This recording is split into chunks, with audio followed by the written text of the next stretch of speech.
کیا آپ نے کبھی سوچا ہے یہ روپیہ پیسہ کہاں سے آیا؟ اس کی تاریخ کیا ہے؟ چلیے شروع سے شروع کرتے ہیں۔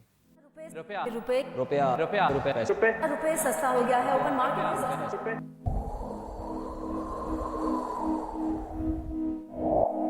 ہمارا سفر ہندوستان کی قدیم سرزمین سے شروع ہوتا ہے۔ لفظ روپیہ ایک ایسا لفظ ہے جو زمانوں سے گونجتا آ رہا ہے۔ یہ لفظ سنسکرت کے لفظ روپیہ سے آیا ہے، جس کا مطلب ہے چاندی کی ایک ڈھیلی۔ ویسے تو روپے کا تصور قدیم بر صغیر میں بہت پہلے سے تھا، لیکن اس دور میں ہندوستان میں بہت سی چھوٹی چھوٹی ریاستیں تھیں جن کے اپنے علاقوں میں اپنا اپنا مختلف روپیہ استعمال ہوتا تھا۔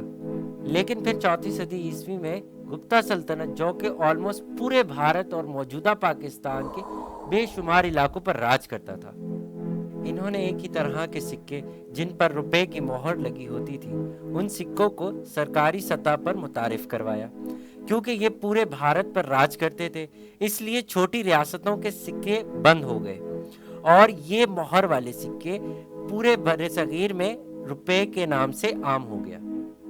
اسی طرح وقت گزرتا رہا، بہت سے راجاؤں کی سلطنتیں آئیں اور گزر گئیں، لیکن روپے کا مقام اپنی جگہ پر رہا۔ پھر 16ویں صدی میں مغلیہ سلطنت نے روپے کی ترقی میں اہم کردار ادا کیا۔ ان کا معیاری چاندی کا سکہ تجارت کے لیے بڑے پیمانے پر پورے بر صغیر میں قبول کیا گیا۔ یہ دور بھی 18ویں صدی میں اپنے اختتام کو پہنچا۔ 18ویں صدی میں بر صغیر کا سامنا برٹش ایسٹ انڈیا کمپنی سے ہوا، جن کی حکومت آلموسٹ پورے بر صغیر پر تھی۔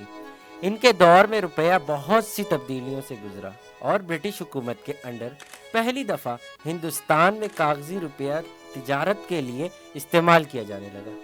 برٹش کولونیل دور میں روپیہ اپنے شاندار عروج پر پہنچا اور پورے بر صغیر کی سرکاری کرنسی بن گیا۔ ابتدائی دور میں یہ چاندی کے سٹینڈرڈ پر چلتا رہا، پھر 19ویں صدی کے آغاز میں گولڈ سٹینڈرڈ پر منتقل ہوا، جس کی وجہ سے برٹش انڈیا کی معاشی ویلیو اور بڑھ گئی۔ 1947 میں آزادی کے بعد بر صغیر کے تو ٹکڑے ہو گئے، لیکن روپے کا سفر اسی طرح جاری رہا اور پاکستان میں برٹش انڈیا روپیہ 1948 تک چلتا رہا، جبکہ ہندوستان میں اس کی سرکولیشن 1950 تک جاری رہی۔ اس کے بعد ان دونوں ملکوں نے اپنا اپنا الگ روپیہ متعارف کروایا۔ روپے کا اثر بر صغیر کے ساتھ نہیں رکا، بلکہ یہ خطے کے دیگر ممالک میں بھی پھیل گیا۔ انڈیا، پاکستان، نیپال، سری لنکا اور دیگر ممالک نے روپے کا اپنا ورژن تیار کیا۔ بر صغیر پاک و ہند میں روپے کی تاریخ اس خطے کا ڈائیورس ٹریڈیشن اور الگ الگ ثقافتوں کے ورثے کا ثبوت ہے، جہاں صدیوں میں پیسے کا تصور تیار ہوا۔ وقت کے ساتھ اس سفر میں ہمارے ساتھ شامل ہونے کے لیے آپ کا بہت بہت شکریہ۔ ایسی اور انفارمیٹیو ویڈیوز دیکھنے کے لیے آپ ہمارے چینل کو لائک کریں، سبسکرائب کریں اور شیئر کریں۔ مجھے دیجیے اجازت، فی امان اللہ۔